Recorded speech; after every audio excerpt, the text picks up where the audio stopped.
Hi everyone, Eric Nelson here once again, and thank you for tuning into my YouTube channel. For today, I am back with another book review on L.C. Moon's A Bedtime Story. Now, before I get into the review, I have to make note that this is a part of a book series. However, unlike my other recent reviews where I reviewed book number one, or no, not book number one, but book number two or book number three first. This is actually book number one of the BTS Trilogy. So, as you can imagine, that this book stands wonderful on its own. Not only because it is part one of the series, but also because it's a wonderful start to hopefully a great series to come. So the book centers around a young waitress by the name of Laura Spencer, and she is a nice person, but she is a little socially awkward thanks to a really bad childhood that she and her brother Peter had to go through thanks to their father. However, now they are young adults, and even though that Laura and Spencer's only line of communication together is through postcards every 2 weeks, Laura is loyal to her brother, not only because he is her only friend, but basically he's the only family that she has.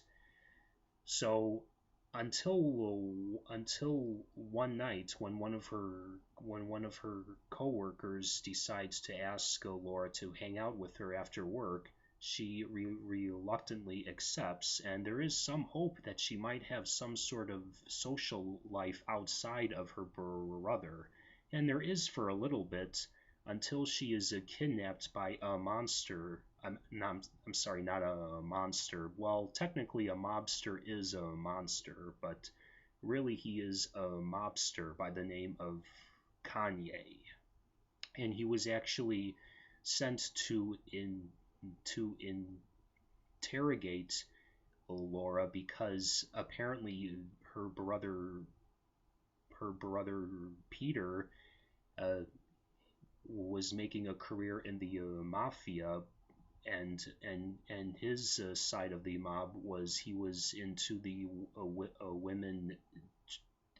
women trafficking, until his moral conscience caused him to ditch the mob while also taking some incriminating evidence that could put the whole organization in the hands of the law.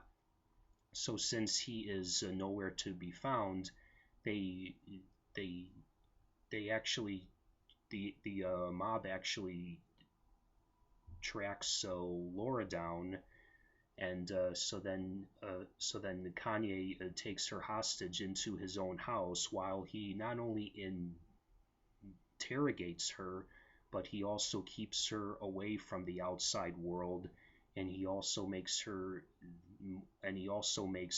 well, for the lack of a better word, so that I won't reveal anything, he makes her do things. And because of her being socially awkward prior to her capturing, and because of his way of convincing people to do things physically and non-physically, or should I say violently or non-violently, she begins to make a turn for the worst, but understandably so because of her circumstances. But she also really tries hard to maintain her own personality. Well, she does for a while, until the dark side of her really really does become her own personality. So I think I'm going to leave it at that because, well, not just so that you can read it for yourself, but because you can probably predict what would happen next. Well, maybe I should just say that they actually that she or he or maybe all together they fall for each other, and because of their personalities both being completely dark, could it ever end up into anything like a happy ending? Well, maybe so. So so maybe so or not so. So the answer is yes. This is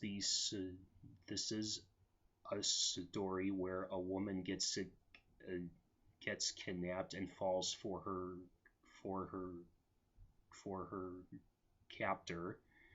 And as I was reading the first scenes that were indicating that they were going to have a relationship together, it sort of reminded me of the Patty Hearst case, along with the 1996 play The Glory of Living by Rebecca Gilman. And although those two comparisons are not 100% similar, because at least in my opinion, Laura is a likable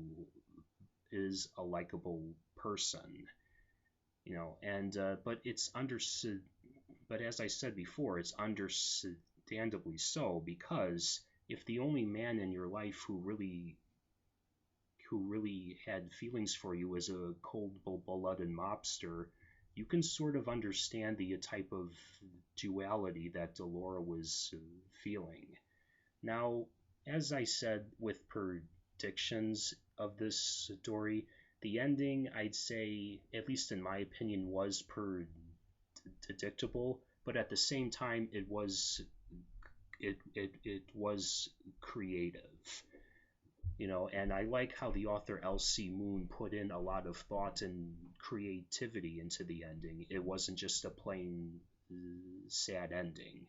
And I also like the subliminal message of having the first chapter where they are entitled as days, and in the first chapter it is entitled Day Zero.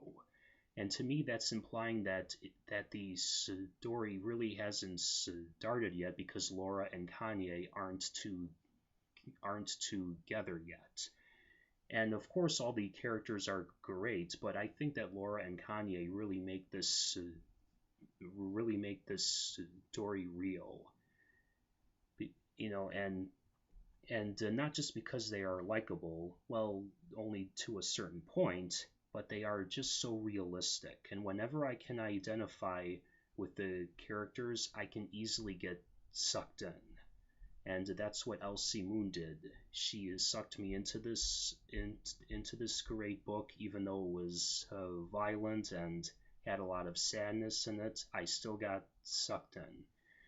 So you can get this book anywhere, and there's also, I think, a music video on YouTube of this book, and I hope to see you all at the bookstore or the iBookstore.